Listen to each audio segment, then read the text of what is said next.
Hi, it's Milton Kane, the Christian Democratic Party candidate for the federal seat of Newcastle. One of the vexing questions we have in this country today is, what are we going to do with our land? Is there any way we can somehow or other protect or quarantine land for various purposes? We are convinced it's about time that we had a national register of various types of land and various types of land uses. We need to know what land has got value in high value farming practices. We need to know what land is of medium farming practices and what land is of low farming practices. We need to know these things, and we need to go through and classify the land accordingly. We need to know what is very high conservation area, what is a medium conservation area, what is a low conservation area. And we'll need to know land which needs to be set aside for towns and other forms of housing, residential housing, and also for industrial development. Having all regard to that, we need to take note of this, and we need to have a national register so we know where we're going. We should not be disorganized as we have been in the past in just letting things happen.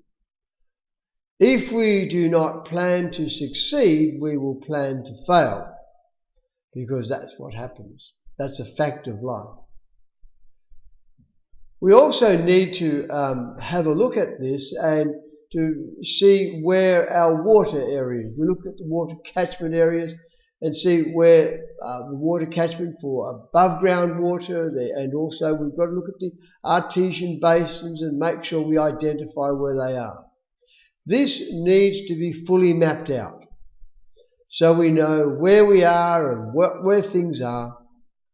So then we can, when approached to in regard to perhaps a mining venture, we can actually very quickly make a decision as to whether or not this is going to impact upon our, our future in some strong way. And so we can very quickly get to a point where we actually have to make those choices which are important as to whether to proceed or not to proceed. We, in regard to all of this matter, at the same time that we're actually doing that, it would be very helpful for us to have a look at the land ownership and see who owns or what land is owned by whom, particularly in regard to, more so in regard to the land which is owned by foreign interests, whether it be by a company that's registered overseas or whether it be by individual people who are not citizens of this country, or whether it be foreign governments that may own our land. It also may well pay to take note of those businesses which have got some Australian shareholder involvement and deal with the amount of land which is owned by whom. And when all of this register is done, I believe that we will know far better where we are. Some time back the Prime Minister promised that this would happen.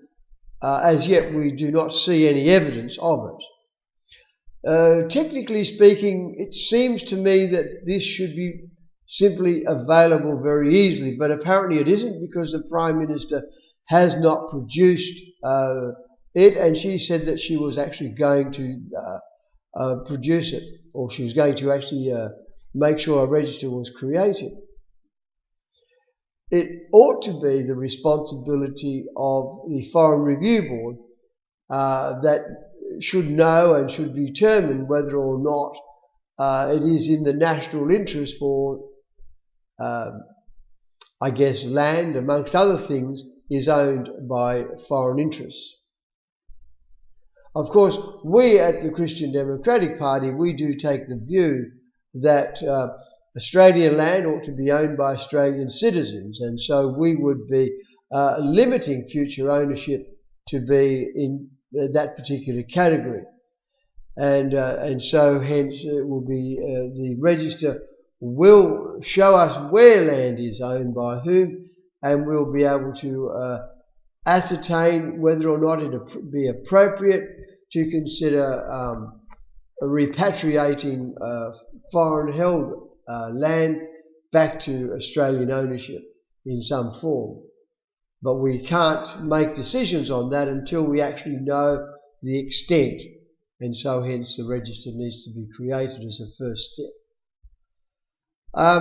It is very important that when we think about all these things, and many business people can come up with reasons why we should allow the international market to buy our land and all of that.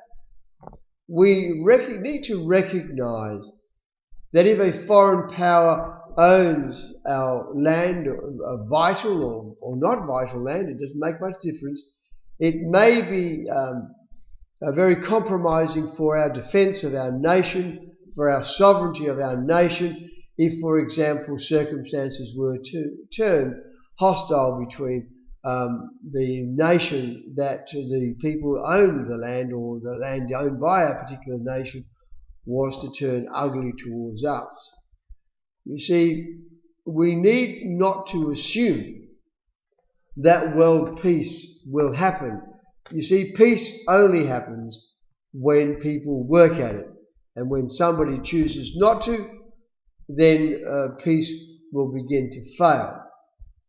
And we need to prepare for that, for we cannot be sure whether our friends of today will be our friends of tomorrow, and whether or not we will actually have more hostilities. We need to remember, when we keep all this in mind, that at the conclusion of World War I, which was deemed to be a war to end all wars, we've had many, many wars since then, including the Second World War. So you see, we need to make sure we have a register so we know where we are at. We need to make sure that we know what the land is best to be used for, what the best usage of the land is, and there may be land that we need to separate away from mining activities, simply because it is of high value. We consider that the value of retaining the land in its current form and the damage that will be caused by mining are inconsistent, and so hence we will, from time to time, we will have to choose that some land that be prevented from being mined.